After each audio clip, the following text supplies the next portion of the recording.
La angina de pecho es una manifestación clínica frecuente que afecta a más de 100 millones de personas a nivel mundial. Su manejo tradicional se ha centrado en la detección y tratamiento de lesiones coronarias obstructivas. Sin embargo, según diversos estudios, más de un 50% de los pacientes remitidos por angina no presentan enfermedad coronaria epicárdica significativa y pueden ser incluidos en una nueva entidad clínica, ANOCA. Esta patología tiende a afectar a pacientes más jóvenes, presentar una menor prevalencia de factores de riesgo cardiovascular clásicos y se asocia más frecuentemente con mujeres. El interés por esta patología va en aumento, pero según la evidencia continúa infradiagnosticada. Cardio Podcast. Novedades científicas y actualidad clínica de la mano de expertos de la especialidad. Suscríbete al canal Cardio Podcast y escúchanos en Google, Apple y Spotify. Bienvenidos a un nuevo episodio Cardio Podcast, la producción de la Sociedad Española de Cardiología, coordinada por su grupo de jóvenes cardiólogos. Soy Gemma Romero, realiza Jesús Nicolás y hoy saludamos a David del Val Martín, cardiólogo del Hospital Universitario La Princesa en Madrid, en su primer episodio como moderador. Bienvenido, David. Muchas gracias, Gemma, y encantado de poder colaborar en este nuevo episodio de Cardio Podcast con estos magníficos invitados que tenemos hoy. Pues como hemos avanzado, la angina de pecho es una patología bastante frecuente y varios estudios poblacionales estiman su prevalencia en Europa entre el 2 y el 4%, ¿no? Efectivamente. Tal como decías, tradicionalmente el manejo de la angina de pecho se ha centrado en la detección y el tratamiento de lesiones coronarias obstructivas. La cuestión es que más de la mitad de los pacientes remitidos por angina para la realización de una coronariografía invasiva no presenta enfermedad coronaria epicárdica significativa. De ahí que surja esta nueva entidad clínica descrita en los últimos años, ANOCA o INOCA, que es el acrónimo en inglés para referirse a la angina o isquemia en ausencia de enfermedad coronaria obstructiva. Estos términos engloban un espectro bastante amplio de pacientes, que incluyen fundamentalmente la angina microvascular, producida por una disfunción microvascular ya sea de origen estructural o funcional, y los pacientes con angina vasoespástica, fundamentalmente secundaria a un trastorno vasomotor a nivel epicárdico.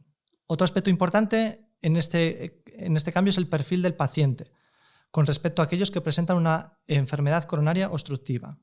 Los pacientes diagnosticados de ANOCA tienden a ser más jóvenes, presentan una menor prevalencia de factores de riesgo cardiovascular clásicos y se asocian más frecuentemente a mujeres. Es cierto que en los últimos años ha habido un aumento del interés por esta patología, pero la realidad es que en la actualidad la angina sin enfermedad coronaria obstructiva continúa estando infradiagnosticada y un número importante de pacientes no reciben un tratamiento eficaz.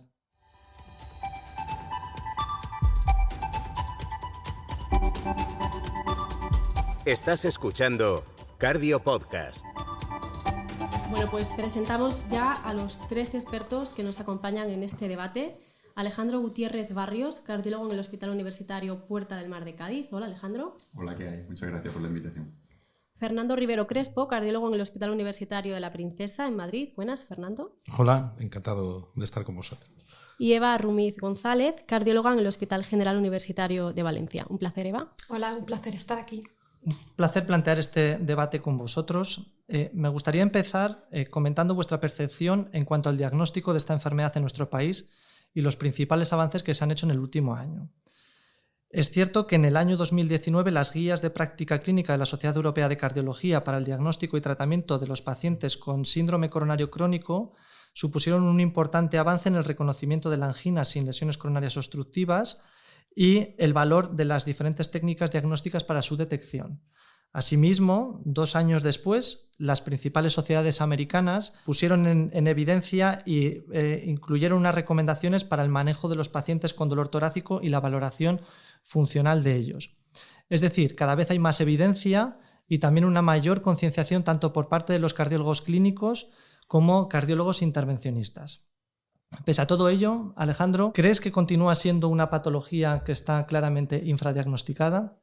Pues claramente está infradiagnosticada. Mira, cuando venía para acá he consultado los datos del Registro Nacional y en el Registro Nacional en el año 2022 se realizaron 165.000 coronariografías y 75.000 angioplastias. ¿Sabes cuántos pacientes se le hizo un test de acetilcolina en 2022? de esos 165.000, pues a 2.000 solamente. O sea, es un porcentaje bajísimo y 2.300 estudios de función microvascular. Y sabemos por estudios que los pacientes cuando hacemos test de acetilcolina, pues en torno a un 50 o un 60% acaban siendo positivos. Es decir, haciendo 2.000 estudios de 165.000, claramente nos estamos dejando sin diagnosticar a muchos pacientes, a muchísimos pacientes. Y Eva, ¿cuál crees que es la causa de que esta patología esté infradiagnosticada? ¿Es una pobre penetrancia de las técnicas en los laboratorios de hemodinámica? ¿Es falta de formación? ¿Son procedimientos que consumen mucho tiempo y que no se pueden realizar en todas las situaciones? ¿Cuál es tu percepción? Bueno, yo creo que, como has dicho al principio, ¿no? Estamos ante una enfermedad con una alta prevalencia y yo creo que debemos de involucrar no solo al cardiólogo intervencionista, sino al clínico, ¿no? Y transmitirle esta preocupación y hacerles llegar que estos pacientes no tienen un pronóstico benigno, es decir, no nos debemos de quedar únicamente en que tiene una ausencia de enfermedad coronaria obstructiva. Tenemos que ir a más y tenemos que dar un diagnóstico fiable para poder instaurar un tratamiento apropiado. Y eso depende no solo de nosotros, sino del clínico. Si es verdad que desde hace poco disponemos de estas herramientas que casi todos los hospitales a día de hoy disponen, de un software destinado para la evaluación de la microcirculación y de una guía de presión-temperatura, pero sí es verdad que debemos de transmitir a los clínicos que podemos ir más allá en el diagnóstico y facilitarles, por tanto, el inicio de una terapéutica farmacológica específica. Efectivamente, yo creo que eso es un papel muy importante porque muchas veces estos pacientes dejan de recibir un tratamiento que es eficaz y que va a mejorar sus síntomas. Y eso es una de las partes más importantes de realizar un diagnóstico correcto. Y Fernando, en las consultas de cardiología de forma habitual recibimos muchos pacientes por dolor torácico. De todos ellos, ¿cuál crees que se benefician o en cuál estaría indicado hacer un estudio exhaustivo de función microvascular, un estudio fisiológico en la ausencia de enfermedad coronaria obstructiva? También te pregunto, ¿es necesario demostrar isquemia en todos esos pacientes con otras pruebas o directamente, aunque no tengan evidencia de isquemia, se beneficiarían de estos estudios? En cuanto a la última pregunta, yo creo que no es necesario demostrar isquemia en estos pacientes. Son pacientes que van al cardiólogo precisamente porque tienen síntomas, porque algo les está limitando su calidad de vida. Con lo cual, yo creo que en todos los pacientes es necesario saber qué es lo que les está pasando. Y hoy en día tenemos la capacidad, tenemos las herramientas para demostrar qué es lo que le está pasando al paciente y ajustar el tratamiento en función de lo que encontremos. Hasta un 40% de los pacientes con ANOCA, con angina y con enfermedad microvascular demostrada o disfunción endotelial tienen test de isquemia negativos. Es decir, el test de isquemia negativo no te descarta que el paciente pueda tener una enfermedad microvascular, un vasoespasmo, por supuesto, y es fundamental en todos estos pacientes conocer la causa que les está produciendo la angina, que les está limitando su calidad de vida. Sabemos que los pacientes con ANOCA o INOCA son pacientes que se pueden englobar en un grupo muy amplio, las presentaciones clínicas son muy variadas y el perfil clínico de los pacientes también es muy variado. ¿Cómo tenéis organizado en vuestro centro o cómo creéis que sería la organización ideal de valoración de estos pacientes, tanto para su diagnóstico como su posterior seguimiento? ¿Creéis que el uso de consultas específicas para el seguimiento de estos pacientes con titulación de fármacos o cambios en la medicación es algo beneficioso o simplemente son pacientes que se puedan llevar en una consulta de cardiología general como se llevan habitualmente? Bueno, yo creo que organizarlo en una consulta específica seguro que es mucho mejor y un abordaje multidisciplinar y todas estas cosas pues seguro que es mucho mejor, pero yo creo que eso realmente sería un segundo escalón. Yo creo que este tipo de estudios, en mi opinión, el principal problema que tenemos, como he dicho al principio, es que no los hacemos. Entonces yo creo que hay que desmitificarlo un poco. Si pensamos que tenemos que organizar una consulta muy organizada, muy específica y equipo multidisciplinar y muchas cosas, pues a lo mejor podemos llegar a acabar utilizando como una excusa para no realizar el estudio. No lo voy a hacer porque si luego no tengo dónde enviarlo.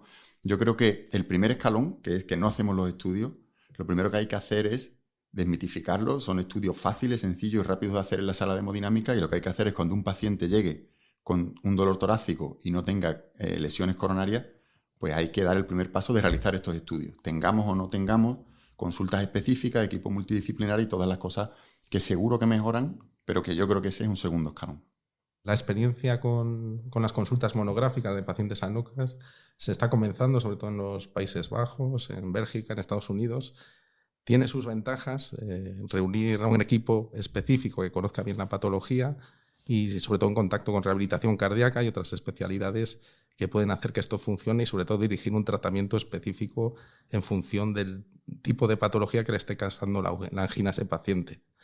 No obstante, yo creo que son pacientes del día a día, son muchísimos pacientes y son pacientes con una medicación bastante sencilla que utilizamos todos los cardiólogos en nuestro día a día y no veo que sea especialmente necesario una consulta monográfica de pacientes ANOCA.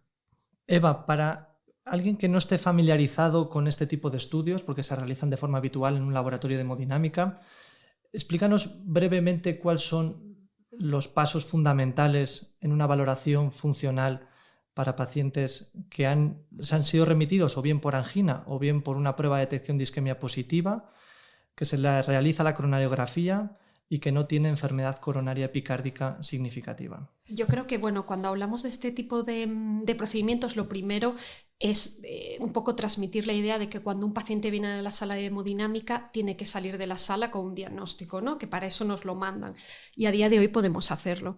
Entonces, cuando realmente vemos que nuestro paciente únicamente con angina, sin técnica de detección de isquemia positiva o con isquemia todavía más, en el caso de que no encontremos una enfermedad obstructiva que justifique los síntomas o la isquemia o que tenga una enfermedad intermedia pero que se haya evaluado funcionalmente y sea negativa, esos pacientes debemos de hacerle un test invasivo de función coronaria y realmente descartar cuál es su patología, bien disfunción microvascular o si hay algún problema endotelio dependiente. Entonces, para ello tenemos que investigar o analizar dos comportamientos de la vasodilatación coronaria. Uno, el endotelio independiente, que lo haríamos mediante el avance de una guía de presión, que es también una guía de presión-temperatura, y haríamos, habitualmente hacemos una técnica de termodilución con bolos, como la termodilución que se hace en las unidades coronarias para valorar el gasto cardíaco, pero a nivel de la coronaria. Eso nos va a permitir calcular dos valores muy importantes, valores diagnósticos para determinar la presencia o no de disfunción microvascular, que es la reserva de flujo coronario y el índice de resistencia microvascular. Una vez determinemos eso, existe otro gran compartimento importantísimo, como ha dicho Alejandro, que es valorar el componente vasodilatador endotelio dependiente, que lo hacemos mediante la administración de acetilcolina. Suena igual, un poco farragoso, pero cuando está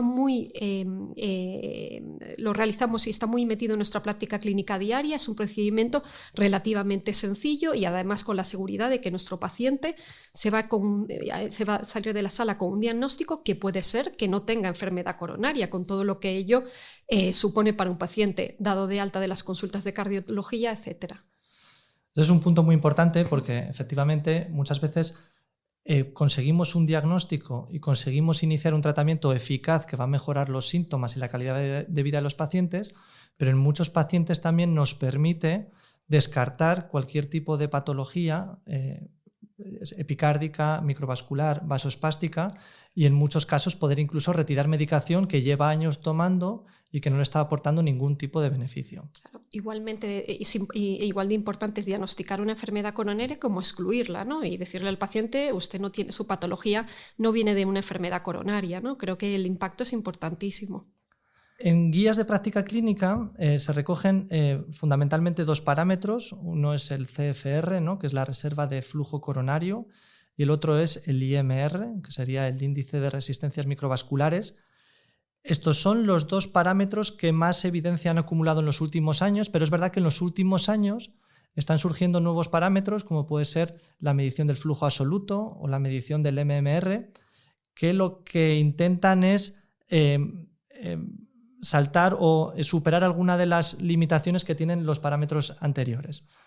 ¿Creéis que en el futuro estos parámetros van a incluirse también en la valoración básica funcional de todos estos pacientes y que podrán ser incluidos en guías de práctica clínica? Alejandro. Como dices, yo creo que a día de hoy el gol estándar, porque es lo que tiene más evidencia, es CFR y MR con termodilución con bolo. Sin embargo, también sabemos que no es la técnica más exacta, tiene limitaciones y la termodilución continua nos ofrece una medición directa de valores de flujo y resistencia dentro de la sala de hemodinámica. No son valores subrogados, es mucho más reproducible, o sea, en general es un método mucho más exacto. El problema es que es relativamente nueva, todavía no tenemos la misma evidencia que con las otras dos técnicas, con la termodilución con bolos. Y el otro problema es que a día de hoy no está disponible en la mayoría de las salas y también es más caro. Entonces, yo creo que en el futuro, si se solventan esos problemas, pues es lo que debería ocurrir, que la termodilución continua se convierta en el gold estándar. Y dentro de la termodilución continua, probablemente pues un índice como es el MRR, que es un índice que viene a ser algo parecido al CFR, pero muy exclusivo de la microcirculación, probablemente está llamado a convertirse en el gold estándar en el futuro. Sí, totalmente de acuerdo. La termodilución continua tiene ventajas sobre la termodilución con bolos claras, como son sobre todo que es operador independiente y que es mucho más reproducible y medidas bastante más fiables que las que da la termodilución con bolos. No obstante, los problemas logísticos son los que están haciendo que cueste mucho introducir esta técnica, generalizarla y universalizarla, sobre todo porque se necesita una bomba de infusión que no está disponible en la mayoría de los laboratorios y se necesita un catéter específico que tampoco está disponible en muchos laboratorios. Eso es el principal problema. Pero vamos, estoy convencido que en el futuro, en cuanto se avale esta técnica con los estudios que están en marcha, será el gold estándar para el diagnóstico de la función microvascular coronaria.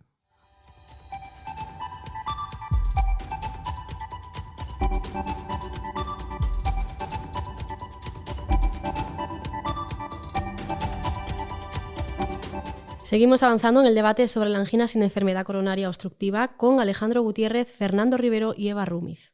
Me gustaría que comentásemos la evidencia actual de las diferentes estrategias de tratamiento en función de los diferentes endotipos. Es verdad que mucha gente percibe esta patología como algo benigno y a veces la atención que se presta a los pacientes y a su tratamiento no es la adecuada. Además, partimos de una limitación importante y es que no hay tratamientos específicos para este tipo de enfermedad y muchos de ellos son derivados de los estudios realizados en pacientes con enfermedad coronaria obstructiva. ¿Cuál creéis vosotros, Eva, cuál creéis que son los tratamientos que han demostrado mayor eficacia en función de del diferente endotipo en este tipo de pacientes? Es una pregunta importantísima, sobre todo cuando una vez diagnosticamos qué hacemos con estos pacientes, ¿no? Si es verdad que hasta hace poco los podemos diagnosticar, la terapéutica va con un retraso que es real, es tangible y todos nos vemos con ciertas limitaciones a la hora de tratar estos pacientes. Y la evidencia científica que tenemos sobre tratamientos a día de hoy se desprende de estudios randomizados, escasos y de pequeño tamaño. Entonces tenemos ciertas limitaciones. Y es verdad que el estudio Cormaica nos ha demostrado, ¿no?, que hacer un tratamiento médico dirigido según los resultados de nuestro test de función coronaria reduce nivel de angina y mejora la calidad de vida. Es decir, dos aspectos importantísimos y los que tienen un mayor impacto para el paciente, ¿no? ¿Qué evidencia tenemos? Escasa. Si es verdad que un reciente ensayo clínico, el EDIC-MD, nos arrojó, pensábamos que iba a tener una evidencia más sólida en cuanto al uso del diltiazem en pacientes con disfunción endotelial.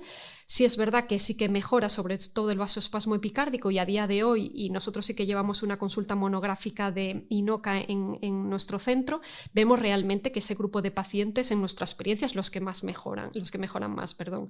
Sí es verdad que aquellos que tienen un espasmo microvascular, creo que es por una debilidad en cuanto a los criterios diagnósticos, son los que peor responden a la terapia farmacológica, y luego tenemos el grupo de pacientes con disfunción microvascular en el que tenemos poca evidencia y de la que tenemos más es el tratamiento con betabloqueantes, ¿no? Porque lo que pretendemos es reducir el consumo de oxígeno en estos pacientes, pero la evidencia es muy, muy escasa. Es verdad, Eva, tú has nombrado un estudio muy importante, el Cormaica, que fue el primero, yo creo, que planteó que hacer un tratamiento farmacológico dirigido en función del endotipo producía una mejoría de calidad de vida y mejoría de los síntomas de los pacientes. Fernando, tú has liderado en España un estudio también incluyendo este tipo de pacientes. Es el estudio AFINOCA, en el que participaron varios centros y con más de 150 pacientes. Aunque todavía resultados son un poco preliminares, ¿Podrías darnos alguna pincelada de los resultados?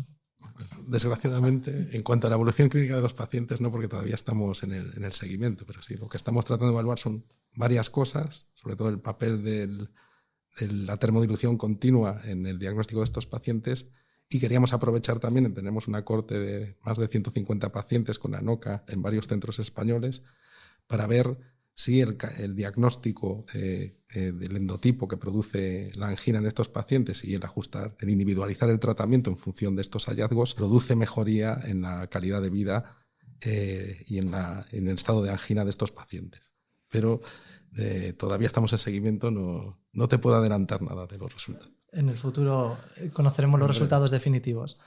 En cuanto al tratamiento farmacológico, parece claro que los calcioantagonistas, los nitratos, todo ello asociado a un cambio de estilo de vida y tratamiento de los factores de riesgo también en algunas ocasiones, produce una mejoría en los pacientes con un endotipo de angina vasoespástica.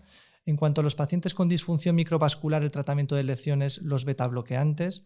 ¿Pensáis que hay algún betabloqueante de elección en estos? Hay veces que se ha planteado nebivolol por su papel en la síntesis de óxido nítrico. ¿Cuál es vuestra experiencia en cuanto a los betabloqueantes en los pacientes con disfunción microvascular? Alejandro. Bueno, yo creo que estas dos patologías, tanto cuando tenemos el perfil de disfunción microvascular como tenemos el perfil de vasoespasmo, muchas veces el manejo es complicado. A pesar de que el estudio Cormica nos orienta a una pauta de tratamiento u otra y al betabloqueante en la disfunción microvascular, después, evidentemente, eso es mejor que no hacer nada, como demostró el Cormica, pero después la respuesta deja mucho que desear. Realmente cuando vemos a los pacientes vemos que no es tan fácil, no es llegar, le pongo el nebivolol y el paciente mejora. Entonces yo creo que a día de hoy es un poco ir probando, ¿no? Lo del nebivolol parece una buena idea, pero bueno, pues lo pruebas y si no funciona pues tendrás que cambiar. Y una prueba de que es así la situación en la que estamos y de que no tenemos un tratamiento claro es la pléyade de fármacos que tenemos. No solo todo tipo de betabloqueantes, sino la gran cantidad de diferentes tipos de tratamientos que podemos utilizar y la cantidad de estudios que hay en marcha con fármacos muy, muy diferentes, no solo antianginosos, sino incluso incluyendo pues, fármacos como la antagonista de la endotelina, antidepresivos, todo tipo de fármacos y cilostazol. Pues son situaciones en las que hay que ir un poco probando e ir cambiando el tratamiento según la respuesta de cada paciente. Queda mucho todavía por saber, por estudiar en esta patología. Hay algunos fármacos novedosos que podrían tener un papel. Yo creo que Eva tiene experiencia con los CIWAT, ¿no? Que es un grupo de fármacos que por sus características farmacodinámicas y por su efecto vasodilatador coronario, liberador de óxido nítrico intracoronario, podrían tener potencialmente un papel en esta patología, pero obviamente no tenemos ninguna evidencia de que sirvan. Yo creo que Eva ha tenido alguna experiencia con estos fármacos. Sí, bueno, nosotros tenemos 6 pacientes en tratamiento con Vericiguat, un poco uso compasivo. Todos son pacientes con angina vasoespástica refractaria a tratamiento con calcioantagonistas y nitratos. Nuestra experiencia es buena, realmente estos pacientes mejoran porque estamos actuando claramente en la diana de la vasodilatación, ¿no? Y luego otro fármaco que creo que tiene muy buenos resultados, que no lo tenemos disponible en España, pero que por lo menos en nuestro centro es muy fácilmente accesible desde la farmacia hospitalaria, que es el nicorandil.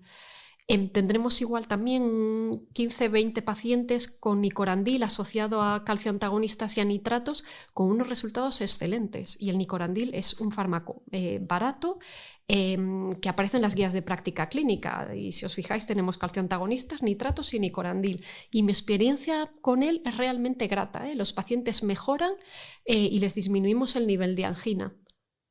Quería preguntarte, Alejandro, tú tienes experiencia. Sabemos que este grupo es un grupo como muy heterogéneo de pacientes y muchas veces la disfunción microvascular no solo es causa, sino que a veces es consecuencia de diferentes patologías. ¿Tú tienes experiencia en el estudio de la función microvascular en pacientes con estenosis aórtica severa, sobre todo en pacientes mayores que son candidatos a un reemplazo valvular aórtico? ¿Qué nos podrías comentar sobre este tema? Pues la verdad que es un tema muy interesante. Nosotros llevamos en mi hospital desde el año 2017 haciendo trabajos de la disfunción microvascular en pacientes con estenosis aórtica Y en estos años todavía sigue habiendo muchas preguntas y muchas cuestiones, pero sí que hemos aprendido y nos hemos dado cuenta de muchas cosas. Pues lo primero que hemos visto es que esta disfunción microvascular de los pacientes con estenosis aórtica es particular porque es un endotipo de función microvascular en el cual no hay una afectación estructural primaria, sino que es algo que parece totalmente secundario y es exclusivamente funcional, como nos demuestra que el IMR en estos pacientes es normal en la mayoría de ellos, y no solo el IMR, sino también nosotros hicimos medición con termodilución continua en estos pacientes y vimos que las resistencias medidas directamente también son normales. Y lo que es patológico es tanto las reservas de flujo coronario como el índice del que hemos hablado antes, el MRR, que es como una reserva de flujo coronario exclusiva de la microcirculación. Y eso nos orienta más a que es algo funcional. Y también nos orienta a que es algo funcional el que vimos que los pacientes, después de tratar la estenosis aórtica con una TAVI y corregir esas condiciones hemodinámicas, pues tanto las reservas de flujo coronario como el MRR casi se normalizaban, se incrementaban de manera muy significativa alrededor del 40%. Y también vimos que al principio pensábamos que toda la disfunción pudiera ser secundaria a la hipertrofia, y la conclusión que hemos sacado, bueno, nosotros y otros trabajos, es que realmente la hipertrofia no es la causa, no es lo que provoca la disfunción microvascular, sino son las condiciones hemodinámicas, el área valvular reducida, el aumento de presión telediastólica, son en definitiva las condiciones hemodinámicas lo que provoca esta disfunción microvascular que es funcional y al menos parcialmente reversible cuando se corrige la estenosis aórtica. Muy interesante. Por ir terminando, quería comentar, este es un tema que lógicamente en los próximos años vamos a tener mucha más evidencia, muchos más datos. ¿Cuál creéis que son, Fernando, las principales líneas de investigación a abordar en los próximos años para mejorar tanto el diagnóstico como el pronóstico de estos pacientes? Bueno, el campo es infinito, desde luego, porque la evidencia que tenemos a día de hoy es bastante pobre. Entonces, tanto en los métodos diagnósticos, no solo los invasivos, porque probablemente el futuro sea diagnosticar a estos pacientes de una manera no invasiva. Sobre todo el diagnóstico no invasivo, no sé si mediante el TAC, resonancia magnética, el PET tiene un gran papel en estos pacientes. Y evidentemente en el tratamiento, porque como estamos hablando, estamos utilizando un tratamiento basado en el sentido común, pero en escasa o nula evidencia. Y yo creo que hay un campo enorme de tratamiento de estos pacientes, tanto de farmacológico como probablemente medidas mecánicas también, como puede ser el reductor de seno coronario, que hay algún ensayo clínico en marcha, que pueden tener un papel en el futuro en el tratamiento de estos pacientes. Y Eva, para finalizar ya, ¿crees tú como responsable del registro de este tipo de pacientes, crees que en los próximos años veremos una mayor penetrancia de este tipo de técnicas en los diferentes centros españoles? Yo creo que sí, es decir, yo creo que es una realidad, ¿no? Y ya el clínico lo demanda, es decir, cuando les llega un cateterismo, coronarias epicárdicas normales, ¿y qué más, no? Y eso yo creo que es inevitable, ¿no? Se van a demandar porque queremos una medicina de precisión y para llegar a ella necesitamos un diagnóstico correcto. Entonces yo creo que eso, y esperamos los registros de este año de la sección, yo espero que haya un aumento en el número de procedimientos realizados, desde luego, sí. Llegamos al final de este episodio. Muchísimas gracias, Alejandro, Fernando, Eva, por vuestras aportaciones.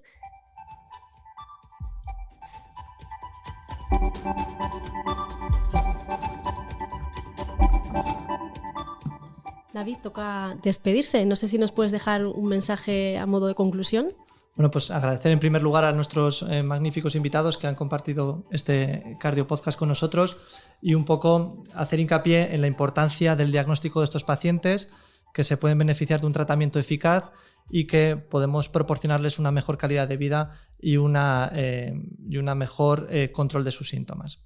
Pues así terminamos. David, muchas gracias por traer a Cardio Podcast este debate. Ya sabéis que todos los programas están disponibles en nuestra playlist en Spotify, Google y Apple Podcast y como siempre en secardiología.es, donde encontraréis además la bibliografía recomendada. Hasta dentro de 2 semanas. Cardio Podcast, un programa de la SEC coordinado por su grupo de jóvenes cardiólogos.